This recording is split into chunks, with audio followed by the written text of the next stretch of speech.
And what is going on, everybody? So welcome to another episode of the Phillies Talk Podcast, where we all talk things Phillies baseball, whether there's post-game coverages, free agent signings, whatever the case may be. Hell, if you want to ramble about the Phillies, we got that for you too here on the Phillies Talk Podcast. Apologies. But before we get to it, if you guys are new, make sure you smash the like button. We're also coming to you live from the Philly Sports Talk Podcast channel and the Spotlight Sports Network as well, along with my Twitch and all the rest of my social media is linked down below. And if you're watching from the Spotlight Sports Network as well, you can check links down below to all my fellow colleagues here at the Spotlight Sports Network. But before we get into it, I want to give a huge shout out to Adrian Robertson, being a new channel member for the Spotlight Sports Network. What is going, Chad? What's good, Chad? What is good, Adrian? So first thing on topic I want to kind of cover is obviously the trade deadline coming up in August 2nd to be exact. Now, the thing is that the trade deadline, the Phillies could use one of few things. Definitely another starter, that's for certain, because I'll get to a couple guys in just a second. Definitely another outfielder, because let's be real, because some of the outfielders we have has not been the best, to say the least. And probably another bullpen arm, at least, because I do have the Clutch Points article actually written. This actually was written yesterday, and this is an interesting one too. But what the Phillies could use, but when it comes to who can they get at the trade deadline, so to speak. So, but before we get into it, like I said, the Phillies team so far, like the past month and a half, couple of months, have a total record so far, 20 wins to 9 losses, which, let's be real, and I don't know if I don't think I talked about this a little bit, but will discuss some of the Phillies' recent success. Some of them not been much. Some games have not been pretty. I will admit, but there's still success nonetheless. Since damn it. But yeah, other than that, I mean, since when Joe Girard took over as manager 3 seasons ago, I thought we had something going, but unfortunately that wasn't the case. First year, disappointing. Despite the fact finishing about 500, missed out on a playoff spot. Second year, same exact thing. Finished over, I think even at 500. Damn. But other than that, going into further, obviously 3 seasons in, after a slow 2022 start, with the 22-29 start under Girardi, it kind of got to the point where the Phillies, I think, just had enough of Girardi. Basically, in other words, other ways for saying, I guess Girardi may not be the guy to lead this team. In other ways, that the Phillies really, the Phillies and the front office kind of saw of what the the ineptitude that not just the ineptitude on Girardi's part, but just the fact that Girardi basically, in other words, lost the locker room. And what I mean by that is obviously the lack of communication, which and I think I did kind of dabble this a little bit on a different show, but I will kind of talk about that as well. The fact that Nick Castellanos has come out and basically, kind of exposed, Girardi never talked to any of us. And that was the problem that I saw with Girardi. It was the lack of communication and the fact that Girardi has a tendency to let guys not be themselves. Let's be real. We're in a day and age, you got to let some of these veterans, play like they normally would play. Just let, hell, even the younger kids. And that's where I think we're Dombrowski in the front office and the management kind of saw how stupid it really looked, based on the fact that as a manager, but what's good, Liam? But if you're a manager of a major league team, you got to have communication with your players, because you're pretty much have to set the example for these players. No matter if you're been in the league, say, for a decade, you still have to have proper communication with your team. Now, in regards to the younger kids, like a Bryson Stott, Alec Boehm, and a few others, just to name off the top of my head, is that it ruins it. Really, you cannot connect with some of these players, and the fact that like I said, the management, ownership, and Dombrowski himself realized that this team wasn't going anywhere under Girardi, so they pretty much gave him the boot, and ever since then, his bench coach Rob Thompson pretty much took over as the interim manager. But I still think let's just basically kind of really look at it going forward. This turns out to be a success under Rob Thompson, which and there's some stretches where they actually made some history though. The fact that we never seen, I don't know, basically, in other words, see like an interim manager had the kind of like that start that I've never seen any other interim manager has since taking over for a fired manager.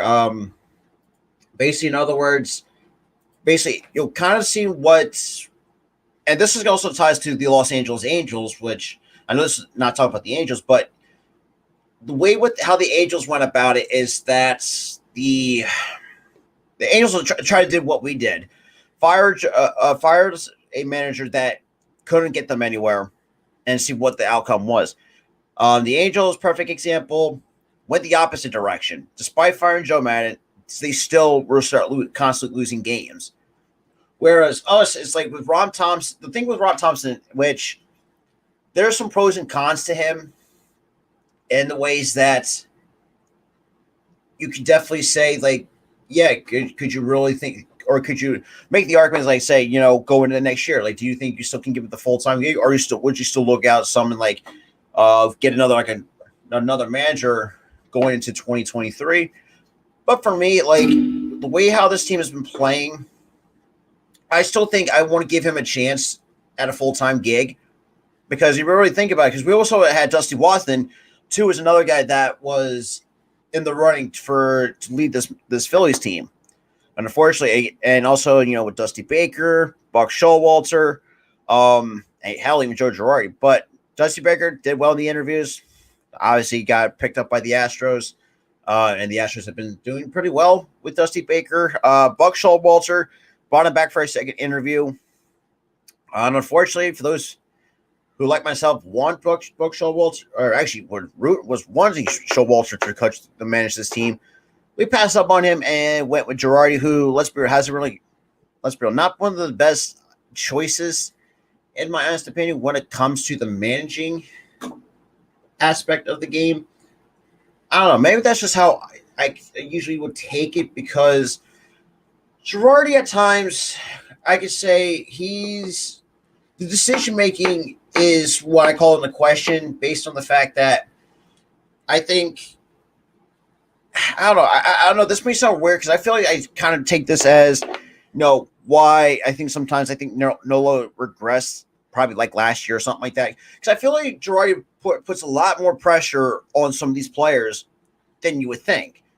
Because it's like, look, I want to look, and this is the problem too. And like Girardi, I feel like really can't connect with the young players though. That's the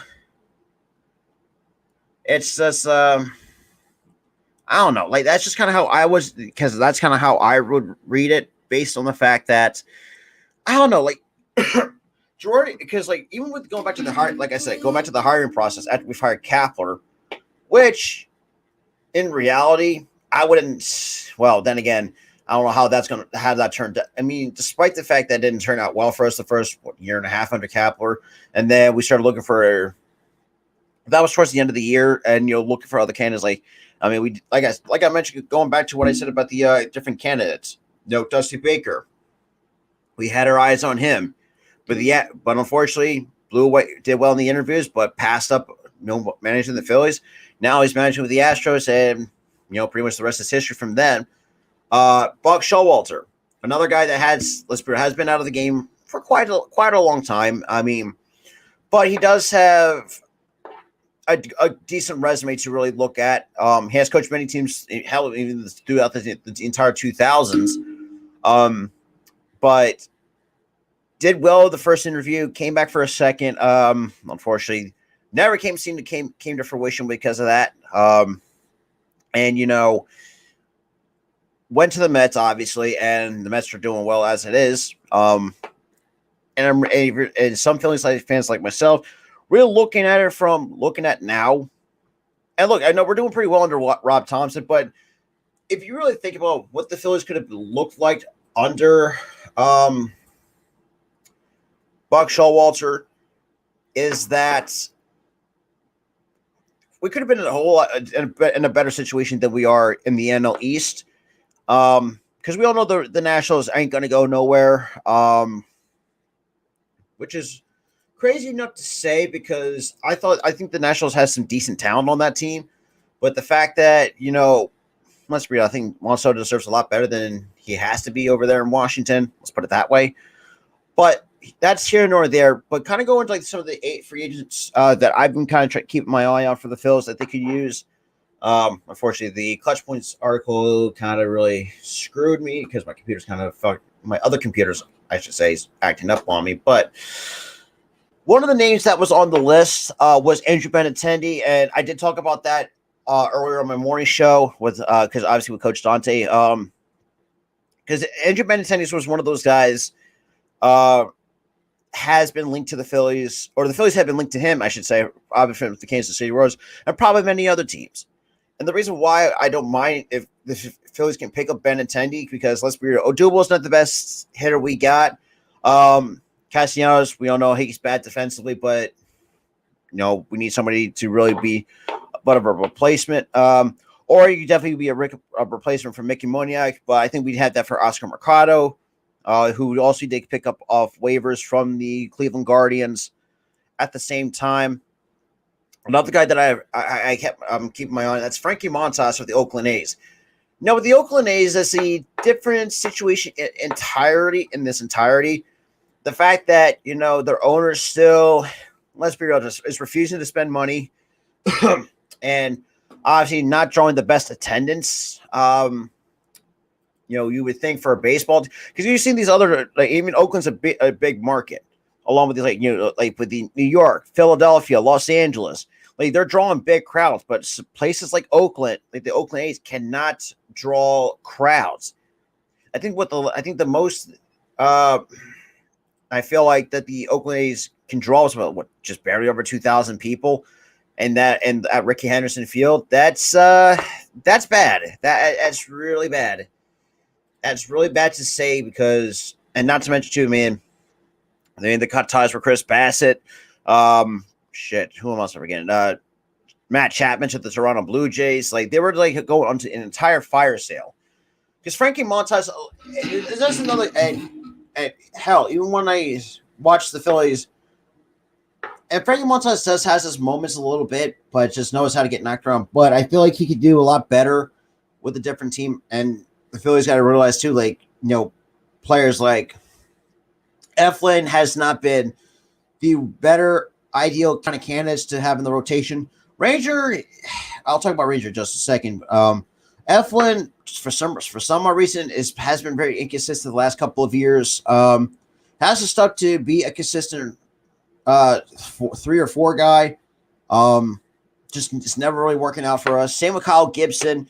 Kyle Gibson this year, like I said, it's the same situation as Zach Eflin in terms of being consistent, and at times, it's just Gibson is just not as great as I never would see.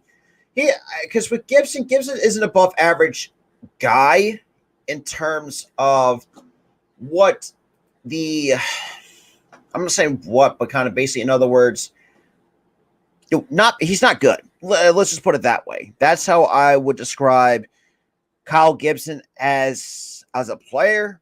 For those who know about Kyle Gibson, especially Rangers fans, and there's some guys that we do have to. I think we could definitely deal at the trade deadline. I really hope so. We can get one of them is Jerry's Familia, because Jerry Familia has cost. And the thing with Familia is he has cost us a lot of games. Let's put it that way. And obviously, Knebel too, from time to time, has costed us some games. And it's really getting to the point where, like, how much do we really have to put up, especially Phillies fans, how much do we have to put up with our bullpen costing us games? Now, for those who don't know, our bullpen has always been an Achilles heel the last 2 to 3 years, give or take at this point. Because I just feel like I don't know, man. It's really tough to really see that our bullpen has been the biggest liability.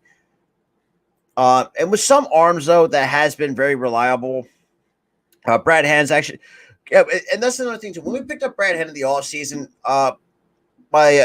myself and my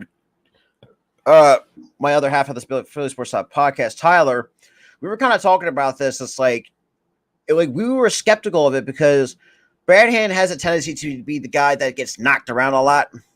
In other words, basically just give up a lot of runs. That hasn't really had to turn out to be the case for the Phils.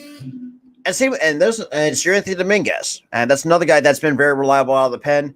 Obviously coming off, like I said, and I mentioned this too in my last episode of this, or I don't think I have, but I will say it anyways.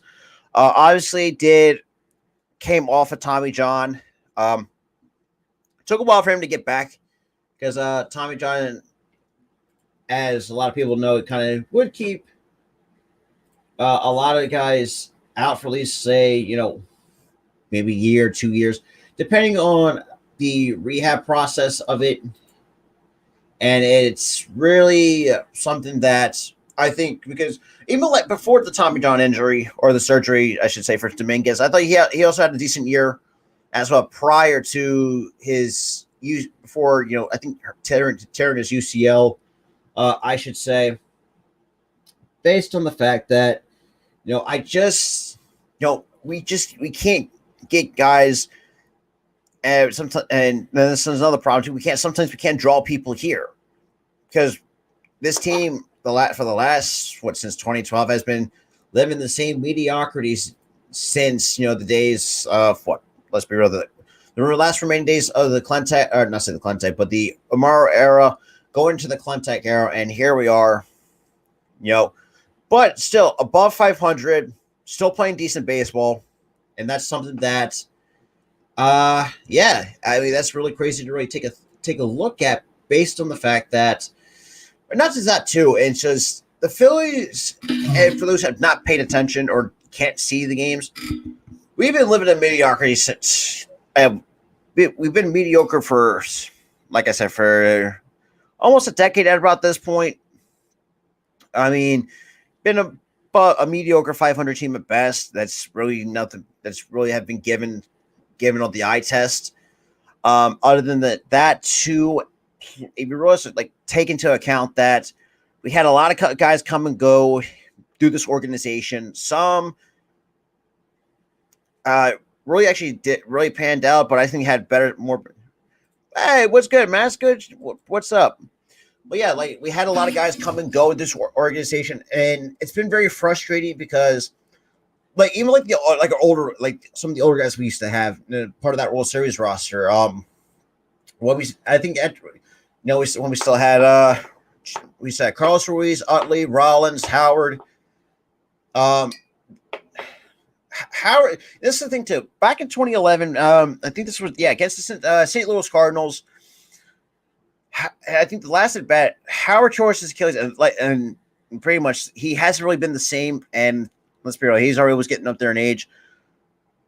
Utley, you can definitely tell he was getting up there in age. Obviously we had to trade him to not the Padres, but the Dodgers. But yeah, I mean, obviously he is from the Pasadena area, so I mean, kind of didn't make sense. Along with I think also Ruiz too at the same time. Yeah, we also did move Ruiz to the Dodgers as well. I don't know what we got in return for them. All I know is we just have really not been the best when it comes to picking out some draft picks. Let's be real, because even Pat Gillick knows how to scout some decent talent. Now, if you really think about it, back in 2000, I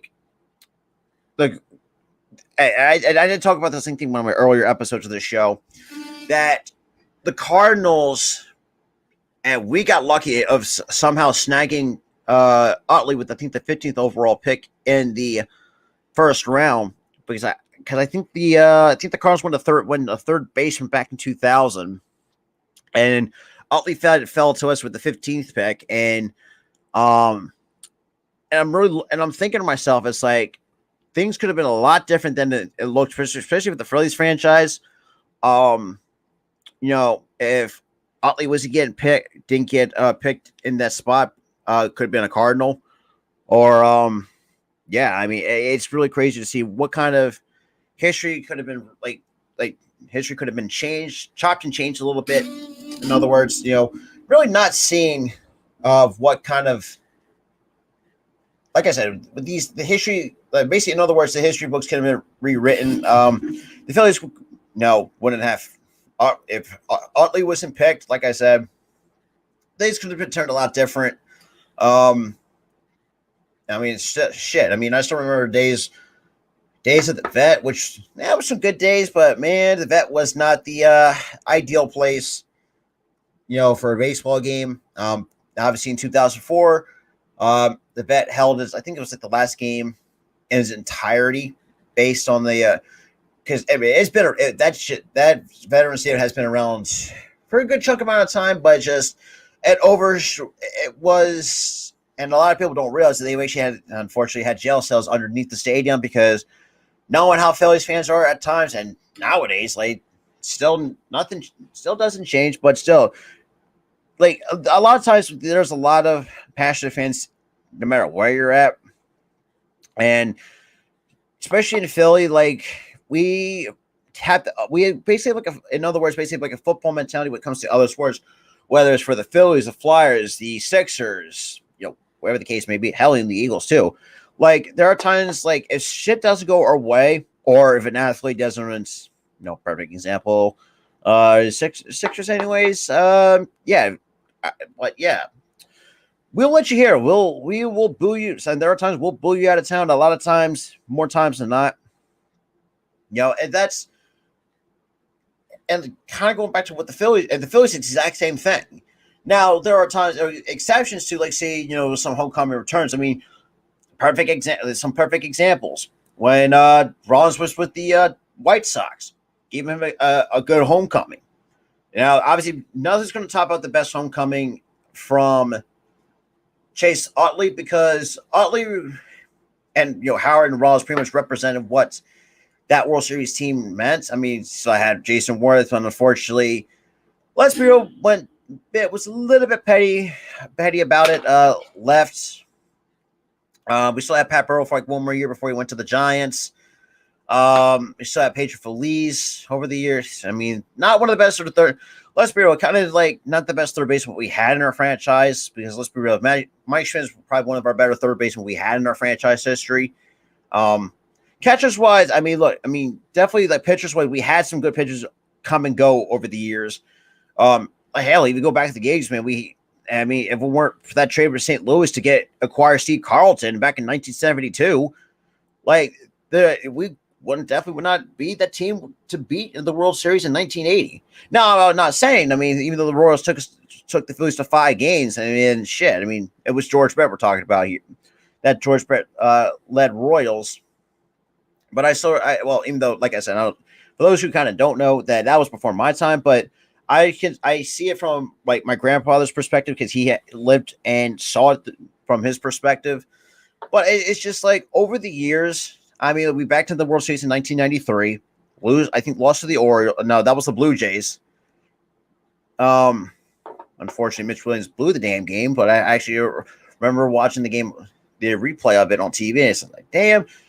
But overall, and then obviously when the 2000s came along, we started seeing, Utley getting drafted.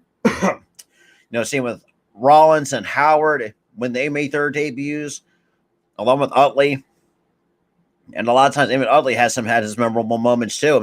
With the first hit in Veterans Stadium back in, I think it was like 2002, 2004, or I think it maybe been 2001. His first major league hit was a grand slam called by the legendary Harry Callis. Basically, the was, when it comes to the announcing, was the voice of the Phils. Obviously, God rest his soul, really, which was crazy to see. And look, I enjoyed the current broadcast crew, but nothing's going to compel in comparison what Harry Callis brought to the Phils. Harry Cowell's pretty much defined Phillies broadcasting at its finest, along with the late crap. What's his name now? I'm drawing a blank here. Oh, Richie Ashburn, the late Richie Ashburn, because that was an interesting commentary duo that even as a who followed the Phillies for a good chunk of time. I thought that was a better broadcast crew. And over the years, as the Phillies started having some good players, some bad players, it's just been mix and match of different players over the years. And here we are, man. The fact that we're seeing, it's been really tough, though. I mean, like I said, we're going to go back to what I said about the free agents, and obviously with the trade deadline coming up in August, that I don't know. It's really tough to see what the Phillies are going to do, and not just the Phillies too, and just going to be any other team. Because let's be real, this team has its flaws. Like I said, it's in the starting rotation, the outfield, and the bullpen. Like I said, because obviously my other computer would actually not being crappy at the moment, but right now, but that's here nor there. I did kind of talk about that Frankie Montas is one of the guys that the Clutch Points article that I had pulled up did mention that he was also tied to Philadelphia, but I don't think that's. I mean, it's possible to try to make a move for him, but I mean, like I said, there's probably like 29 other teams that could use him. What's good, DSG? I'm feeling pretty good. I mean, the fact that the last month, like I said, last month and a half of this year, since firing Joe Girardi, I mean, we've been on a pretty good tear. I mean, there's some games that it's were kind of frustrating. I mean, hell, even going back to the Marlins series, and a lot of times you've not followed the Phillies more than most of us in the Philadelphia area. That was one of our biggest monkeys off our back, one of our biggest monkey on our backs, and that was the Marlins. But now, obviously, this year it's the Texas Rangers, apparently. Obviously, losing the entire season series against them, that was very frustrating. Even go back to last year, too. Even the Pirates was kind of a bit of a monkey on our back. Same with the Diamondbacks. Unfortunately, that got swept by them. That was kind of very, very frustrating. But I just kind of feel like this entire team, I think, could be improved in ways that, especially with the outfielders, Benintendi is one of those guys I think could definitely make a difference. But let's be real, it could be a better improvement over, let's be real, Odubel and definitely Castellanos for sure. Castellanos I could see as a DH at the moment, but right now it's Derek Hall, and I'll get to him in just a second because this kid's been really interesting to watch.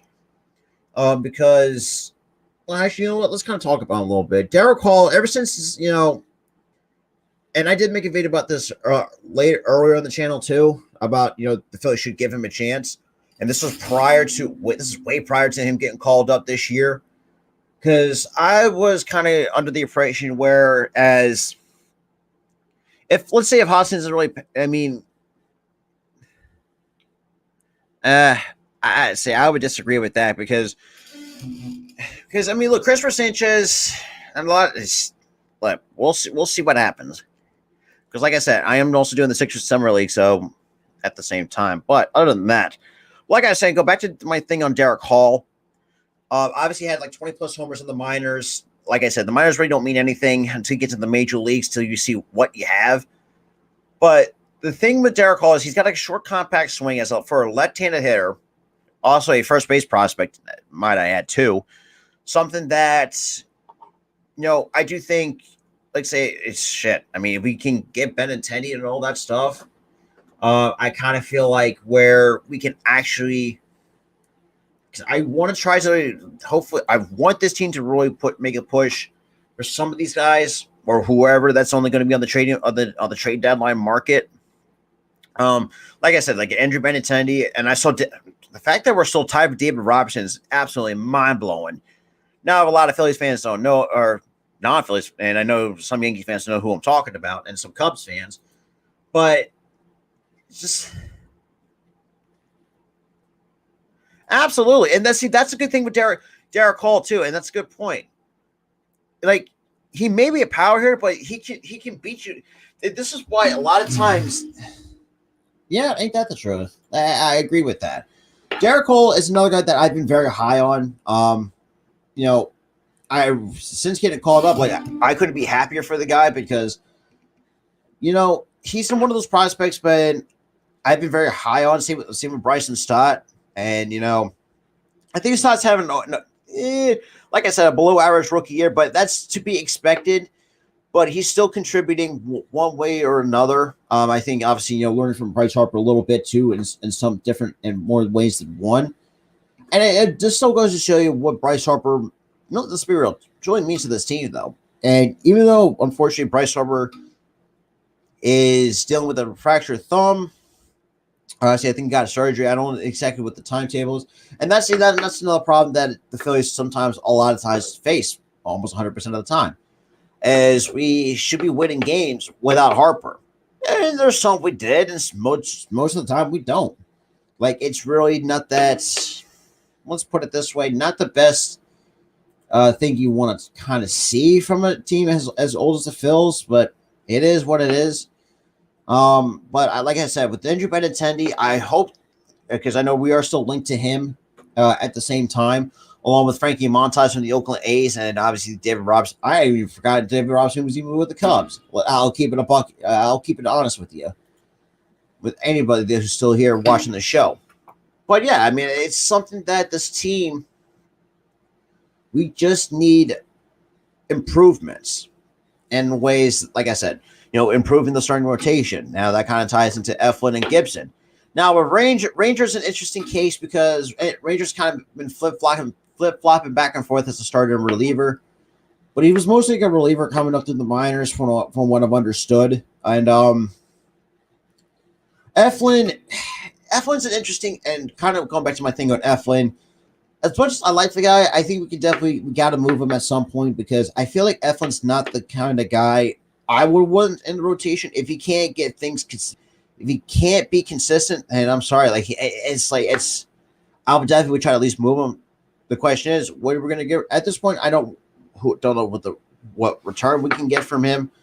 If it's something to help somewhat improve our rotation, and which is crazy to really think about. Our rotation has been in the top 10, top 15 in regards to of how good. Because usually our rotation has sometimes been ass backwards, sometimes, because this is the thing I kind of did talk mention the couple of times to Aaron Nola since and Joe Girardi.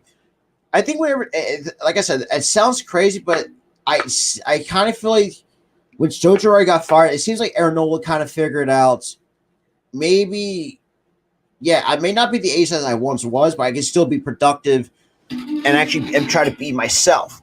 And that's where I feel like I think Aaron Nola, I think that really clicked mentally for Aaron Nola. And obviously 2018 finished third in the Cy Young, obviously behind Scherzer and DeGrom. I think probably one of the better years I think most of us seen Nola pitch, and we've seen it in this year too. Probably here almost towards later in the first half, because think about it. It was like almost like not even towards the midseason we had to give Girardi his pink slip, to where we're seeing some of these guys like kind of play kind of look like they're playing or they're actually having fun. Something that's I think what Rob Thompson kind of preaches is just to have fun. I mean, it's something that I want to see some managers want to do that, and especially and help some of these younger players develop. Like I said, Bryson Stott. Unfortunately, Mickey Moniak, I can't say the same because let's be real, Mickey Moniak.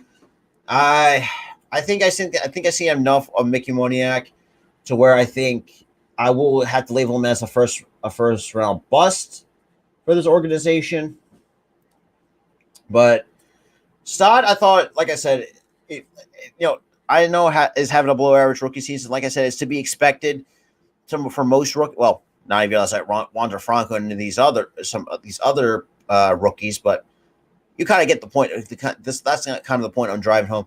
Yeah, Stott, I know he's one of our highly touted shortstop prospects because, look, even as much as I wanted to try to move on from Didi at some point, one way or the other, But I thought Didi's actually having a decent season, to say the least. But Didi has been a very streaky hitter along with Odubel. Um, I think also hot. I mean, we have a team that has at times has streaky hitters, and it's really, I'm not saying frustrating, but it's kind of annoying because if you really can't, because like I kind of don't like streaky hitters. I want to have hitters that are consistent and basically know how to produce. Now, that's not to say that Didi hasn't really produced, but it's just the streakiness is what kind of annoys me. And this was as this is coming from a player perspective as a hitter. If you're going to be such of a streaky hitter to the point where like sometimes, and this is where look, Didi I know is a below average fielder. I think most of us knew, or at least an average to below average defender at least. But the fact is, it's like, and from what I remember about Didi, he's always been known as a pull hitter. But about towards this year, he's actually learning how to pull to hit the opposite way. Because if you were to think about it, nowadays we're seeing the left-handers getting, or obviously on the shift towards the left-handers pull side. Something I think Didi really took into account. That is true, but you guys got to think too. Nola, no, not Nola, but Eflin's hurt, and so is Ranger with back spasm. So at this point, like we could use anybody at this.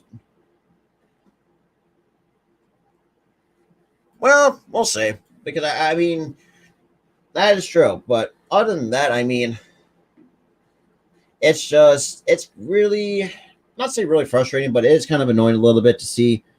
Um, yeah, absolutely. But other than that, I mean. But it just seems to me that this team. Look, overall, I think this team is actually playing good baseball. I really do believe that, and the fact that sometimes our defense has cost us some games too. But majority of the time, I just feel like as Ron Thompson as kind of taking over the right now for the Phils, I just see like just are having fun, and also I think he's also trying to help these guys kind of grow as players. Something and actual communication. Like kind of ties back to my earlier point of Girardi with that lack of communication, where it just kind of helped play like the regressive, like kind of really stress some players out. I mean, we saw that with Nola and even myself included. I hold my hand up to this. I was very critical of him. Like if he doesn't fix himself, like definitely move at the trade deadline. But since Nola hasn't been really hasn't been on a good stretch of being a good pitcher. I mean,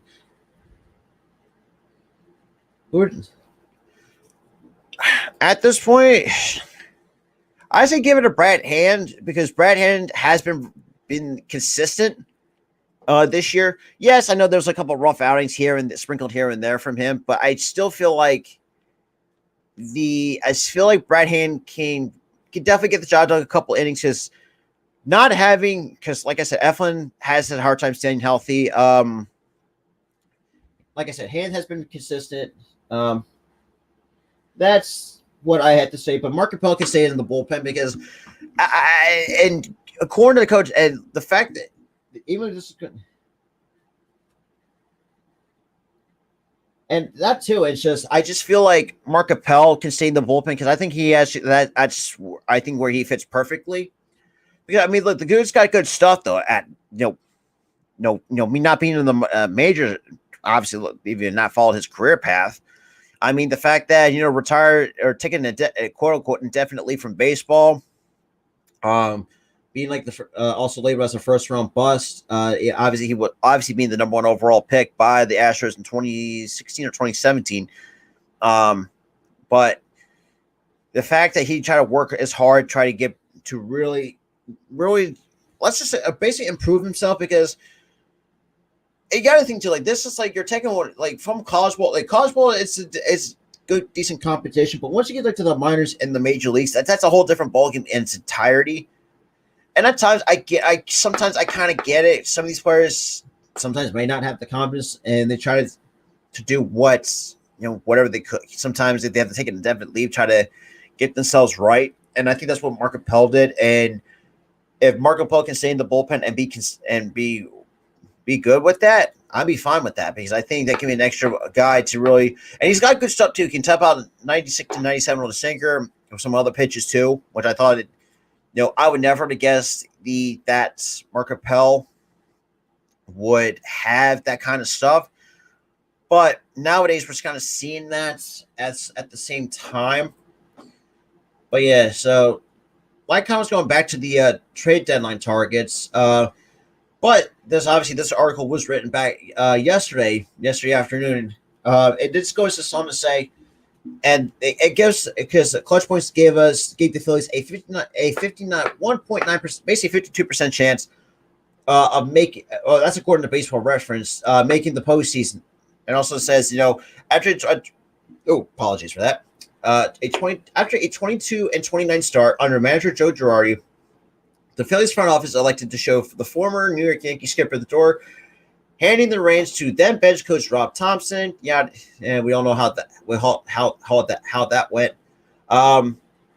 Philadelphia has looked the part of a contending team league, but that doesn't mean they're not without weaknesses. Well, ain't that the goddamn truth? Like I said, this team has its flaws. A powerful lineup with some holes in it. Yes, we get. Obviously, that's pretty much hit right on the head. Obviously, with Harper, yes, we know that fractured hand against the. But yeah, that's kind of where I stand with that a little bit. But it does say above all, address the bullpen. Yes, that's been the consistent thing the last couple of years is addressing the bullpen issue. Yes, I know we got a couple guys in the off season, but some of them just cannot pan out. Now, I will say Alvarado has gotten better as of recently, and I've been very, very critical on Jose Alvarado. And no, not the Alvarado from the NBA, because but you kind of get the idea.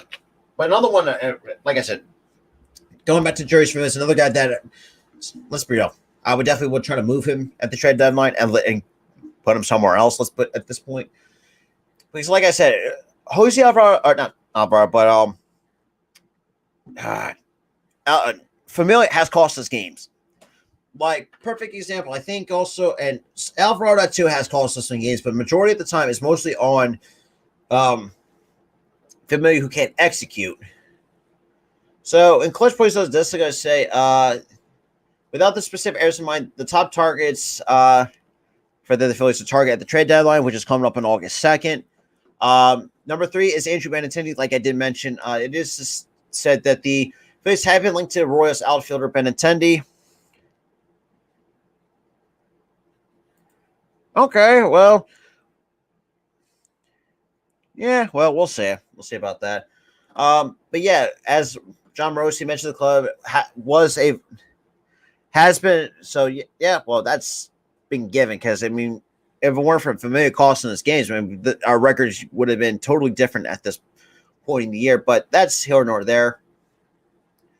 But they did say this article does go on to say that LMB Network's John Morosi mentioned the Phillies as a possible suitor for the 27-year-old outfielder after Bryce Harper, dealing with the fractured thumb. I mean, obviously Herrera, not the best idea, but I would rather the reason why. Obviously, a 282 bench is 242 with a 685 OPS. Normally a contact-oriented hitter, but the center fielder has his strikeout rate ballooned to 20.5%. Not great. Let's put it that way. He also says that the only thing keeping her in the lineup is his glove, as he remains an excellent defender. But there's no doubt that they could use more offense for the center fielder. Ender Benintendi, the lefty out swinging Royals outfielders hit with a 308 average this season with a 374 on base. Consistently found himself on base for a bad Kansas City team, which has particularly failed to drive him in. Let's be real. I do think that's the reason, and that's a good point too. And as much as the Royals, I know, are buns as well, especially in that defense. Ain't that the truth? Hey, look, as a utility guy, like it kind of most me, I want to smack the living crap out of Familia and actually get really chew his ass out because I can speak from personal experience. Like I've done bullpen work before. I'm a sort of, like I said, I'm a utility pitcher. I could do both roles. and I've done that for years. But that's here nor there. But and then you got the obviously with Hoskins, Schwarber, and Castellanos. But then again, and then this is where the interesting part. I found really interesting. But it's not interesting to say the least because Morris did mention Benintendi is connected to Dave Dombrowski, obviously from his time in Boston. Don't know how that went as well. Number two, yeah, that is true because that is true. But obviously, number two is David Robertson. Unfortunately, if he wasn't hurt, I thought. I don't know. It's something that, but a lot of times, even though, because like I said, if Robinson wasn't hurt, I think he could have done well here. But unfortunately, that wasn't the case. But number two is David Robertson. Obviously, they did. It does say going to say the Chicago Cubs appear headed toward another MLB trade deadline as sellers. Perhaps their best trade chip at the moment is closer to David Robertson, who has pitched to a 1.72 ERA and 31 and a third innings pitched. While it would not be the best idea to add another right-hander to a Phillies bullpen filled with them, Robertson is equally tough on lefties and rights, along with Corey Knebel, Brad Hans, and Serenity Dominguez. For those who don't know, me and many other Phillies fans want Dominguez as the closer. But right now, it's very much ninth inning by committee because I don't know why they're not giving. But yeah. But yeah, let's just say the Cubs really would give Thompson another late inning arm to count on, which ain't that the truth. Yeah, about the postseason. Best quality experience in the postseason, only in 33 playoff games, yada, yada, yada. As a back end, we could definitely use that more at the same time. And now, number one, like I mentioned, Frankie Montas from the Oakland Athletics. And even because it didn't say Luis Castillo, it has been drawn a lot of interest from a lot of teams. However, which along with the article says, right-hander Frankie Montas might be a close second. Montas, 29, has 1 year of arbitration left and then becomes a free agent in 2024, which makes him a desirable trade target. He's an excellent pitcher, having recorded a 3.26 ERA with a 1.08 WHIP and 100 strikeouts and 96 and 2/3 innings pitched. However, he has lost 9 games for a cellar-dwelling A's team. Well, we all know how bad the A's are. And Jake, man, I completely feel bad for Jake the Snake Silva for really had to go through that. Now, I will say, I mean, the fact that not letting Oakland, and this is, like I said, I'll talk more of that later as well. But yeah, I mean, it's something that kind of really I will take into account. Oakland has to make the tough decision to trade Montas at the deadline. While he won't come cheap, but the Phillies should be one of the first teams to pick up the phone and inquire a deal for them. Nola and Wheeler have been brilliant, which is about time because, like I mentioned before, I've been very hard on Nola to turn his ass around. But I think it's also based into the fact that George Roy was putting a lot of pressure on Nola and there are times and there are some things that Nola has to work out as well. But I think Nola has done pretty well since making some of those adjustments. Based on the fact that I mean, the only issue that I think sometimes Nola runs into is that he gets gassed probably between the 6th and 8th inning. Now, when he's on his game, and which most of the Phillies fans, and myself included, we saw, like, he is good. He's great when he's on his game. But, well, and also to say, yada, yada, yada, about Eflin, placed on the injury list with a sore knee, can't get past that, yada, yada, can move on from him. Gibson and Ranger Suarez has had their moves, both good and bad. It does, and it still does indicate that we do need another starter in the back end of the rotation. Montas, and let's say Montas will be our third guy. If we do make a move for Montas, I say he'll be our number 3 guy in the rotation, and that will give us an impressive trio and all that stuff. Yeah, I do agree with that. I mean, because you really think, like I said, kind of go and talking to what I was saying about the about what the Phillies could use. And Benintendi is another guy I think when I said, when he could use outfield help. Plus, the dude is an on-base machine. He's another on-base machine that we could use because as of recently, man, we have some guys that knows how to drive in runs. Not Harper, but Hoskins has been doing pretty well. It's just the fact that the Royals are not doing anything to help him at the same time. Really kind of I could imagine the frustration that Benintendi has. And now he still has the same connections to Dombrowski from his time in Boston. And obviously with Schwarber and I think Castellanos even played for Boston. I might be completely wrong on that. But that's here nor there. But I still think these Phillies have a lot. They got some work to do to really kind of take a look at and go before the trade deadline in August. Right now, there's probably going to be more guys that I think the Phillies are going to try to look at. But for right now, that's the three that's, according to that article, it has drawn a lot of interest from them. But maybe that's just how I see what the Phillies could do. Now, who's to say? Like, say, hypothetically, if you can definitely make a move for, any of those three guys, or even if all pull the trigger and actually get three of them, I think that could really, really kind of help us out going into especially towards the second half, which is the most important part of, obviously, for most of some of these teams that, like us, some of these average to mediocre teams can really try to go through. Now, let's say, hypothetically, if we can make a move for, say, Frankie Montas and Andrew Benintendi, I would not be opposed by that. But I will say, out of those guys, for me, I would like to all have three, but we're going to see what Dombrowski can do. If he can pull the trigger and actually, hypothetically acquire all three of them, I'll be fine with that because I feel like we could definitely use another outfield help because Herrera's not the best out there. I mean, we have Oscar Mercado. He's been okay, but it has been somewhat of a better player than Mickey Moniak, like I will say.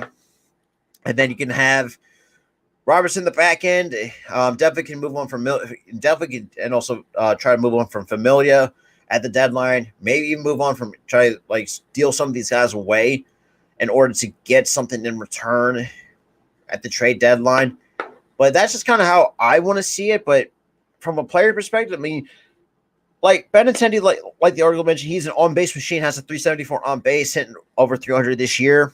Obviously, for 18, like the Kansas Royals, let's be real, not in the best position to contend because let's be real, they haven't really been the same since the base 2015. Hell, even they were okay in 2016, but shit. But that's just how I kind of see. I want to see this team really want to try to make some moves. That's just kind of how I want to take. I usually want to take away from that.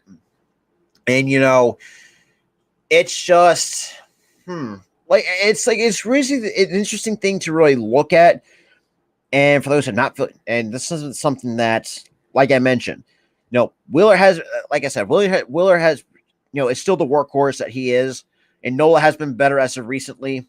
Since like I said, since Joe Girardi getting fired, not even about a quarter way into the season this year.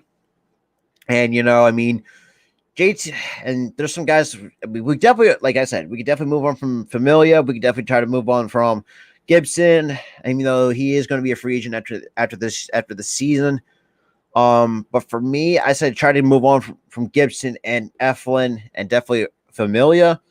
Hell, and try to throw Didi in the mix too, because Didi, I think this might be his last year. I think he has one more year left, but I still think I want to try to move on from Didi and let Stott get the reps he deserves. I mean, he has been playing a lot recently, but still,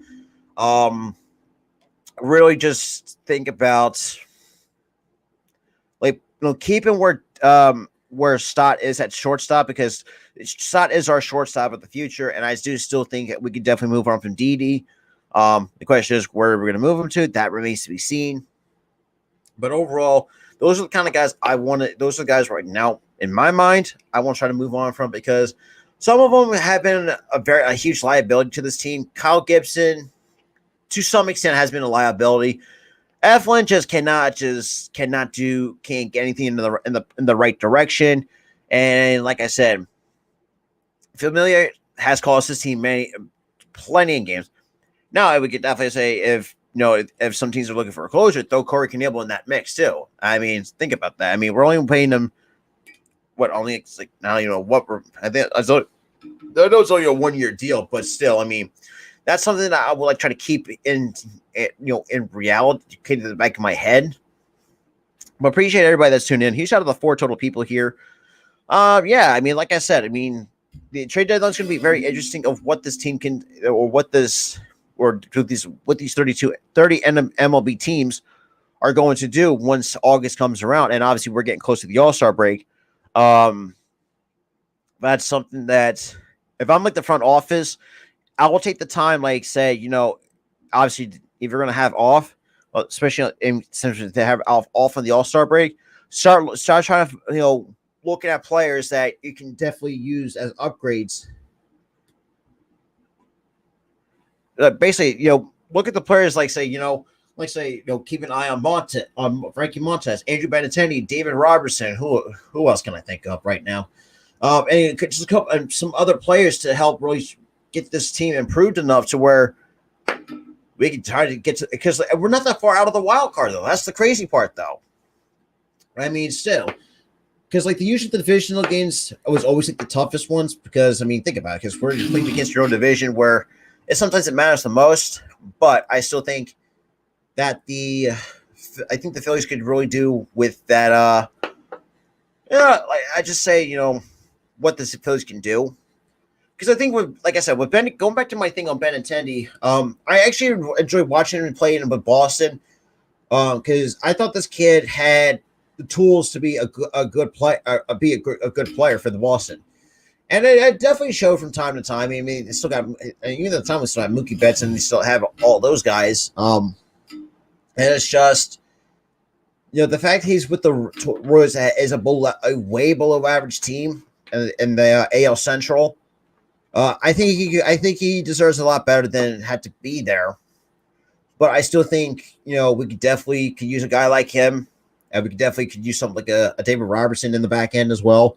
That's another guy I would not mind having bringing back, because bringing him back on a cheap deal. Because I really think it was, and I know that a lot of times, Robinson really didn't say, people didn't say he, or I've been hearing some that say he didn't pan out. Yeah, he may not have panned out because he was hurt. He was on his way back, and it's just that one unfortunate setback. And I see your comment. I saw. Don't worry, because I still got to cover a lot of other things. Because we're about 2 minutes. We got 2 minutes, 2 more minutes left on the show. But like I said, someone like a David Robertson, I would not mind bringing back. To help out with the back end as well. If you use him as a setup guy, I would not mind that either. And Frankie Montas, I actually pitched pretty decently against us, but we actually kind of knocked him around a little bit when we did play the Oakland A's. I still feel like he deserves a lot better, because let's be real, that Oakland A's team is not going anywhere as of any time soon, because I don't know. It's crazy to really think about. It's just like I said, the trade deadline is going to be very interesting to really follow. But I appreciate everybody that's tuning in, though. But yeah, I mean, I appreciate the total 5 that's coming in, though. 5 total viewers. Yeah, so we're about to wrap it up here. If you got any guys got last minute questions here, feel free to ask before we wrap it up, because I have another stream to get to at 3 o'clock later today. But other than that, I appreciate everybody that's tuning in. Like I said about the trade deadline, I might do a stream on that. Try to follow the trade deadline as well. If you guys want to see that, I will definitely do that. But other than that, that's all I got for another episode of the Phillies. At this point, I could probably have anybody at this point. That's kind of where my answer will lie. Because let's be real, like that's what I said about familia. But like I said, I appreciate everybody that was tuning in. If you guys are new, definitely hit that like button, smash the like button, hit the subscribe if you guys are new. Yeah, I'll see you guys on another episode. This is another episode of the Phillies Talk podcast. I'll see you guys in the next one.